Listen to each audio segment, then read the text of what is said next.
Et nous allons faire le bilan de cette compétition internationale avec notre invité, Rodolphe Apuar-Iyorana. Merci d'être sur Polynésie la première ce soir. Donc pour ces pénalités, vos contestations ont été rejetées sans discussion. Vous aviez vraiment le sentiment d'être lésé, mis à l'écart au Samoa? Enfin, déjà en Australie, les derniers championnats du monde d'Australie, et comme nous avons toujours le même jury, c'est-à-dire la Nouvelle-Zélande, la Californie et l'Australie, donc c'est toujours le même jury.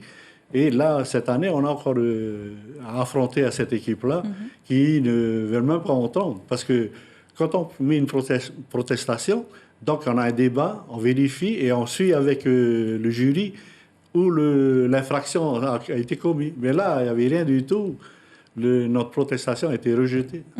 Vous dites aussi que Tahiti, dans ce comité, n'est pas très représenté. Voilà, donc dans la IVF, nous avons 2 représentants de la fédération, mais simplement ils sont dans la commission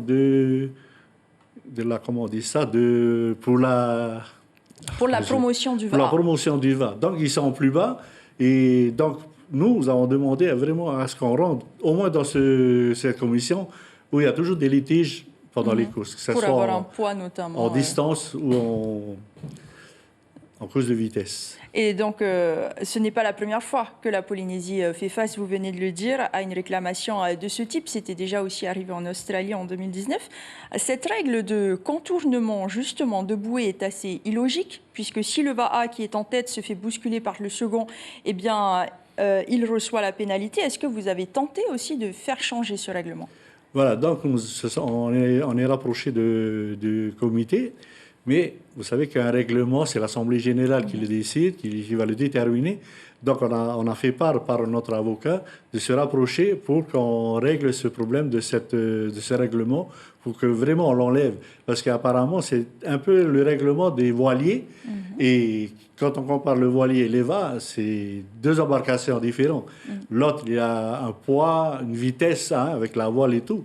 Tandis que le VA, il a la force des bras. Et si tu vois que ton VA qui est devant, donc en tant qu'arrière, tu laisses passer et tu le suis. Et une fois que la balise est contournée, là, tu repars avec toutes tes forces. Donc cela passera par une voie judiciaire pour, en tout cas, ce qui concerne ces recours. Tout à fait. Il y avait aussi des pirogues de très mauvaise qualité. Là aussi, est-ce que l'organisateur ne se doit pas de respecter une certaine exigence au niveau du matériel? Tout à fait. Donc, quand on organise un championnat du monde, que ce soit en vitesse ou en distance, le matériel doit être de meilleure qualité. Comme nous avons fait ici en 2018, nous avons le comité, nous avons même la IVF qui est descendue pour voir et pour expertiser le matériel qui est proposé. Et celui là-bas, on arrive, comme on est peut-être aussi arrivé en retard, nous, on ne peut pas partir une semaine avant le championnat, donc on est parti à 2 jours près. Et en arrivant, donc on a constaté que pendant les entraînements, on commençait à prendre de l'eau. Et durant la première, deuxième journée, il y avait des gens qui sont cassés. Tout le monde n'est pas logé à la même enseigne. Est-ce que vous sentez qu'il y a un traitement différent pour Tahiti, qui reste un adversaire très redoutable? Enfin, le Tahiti est toujours redoutable, mais ce qui est bien, c'est qu'à chaque fois, les championnats du monde demandent à ce que Tahiti soit présent. Et on est venu spécialement cette année, puisque là, en Angleterre, on n'a pas pu, avec le Covid, donc on ne voulait pas rentrer encore pour avoir plus de maladies. Donc on est resté, et cette année, on est rentré. Et là, on a été invité par le Brésil. Il faut vraiment que Tahiti participe, parce que sans Tahiti, ce n'est pas un championnat du monde. Pour terminer très rapidement, malgré tout, on imagine que ce championnat laisse un goût amer.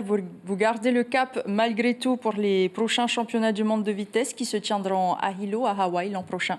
Voilà, tout à fait. Donc, on est sur la préparation et même d'encourager les clubs de se préparer déjà pour ce prochain championnat. Merci beaucoup, Rodolphe Apuar-I, d'avoir répondu à nos questions ce soir. L'information en continu sur Polynésie la première, Internet et réseaux sociaux.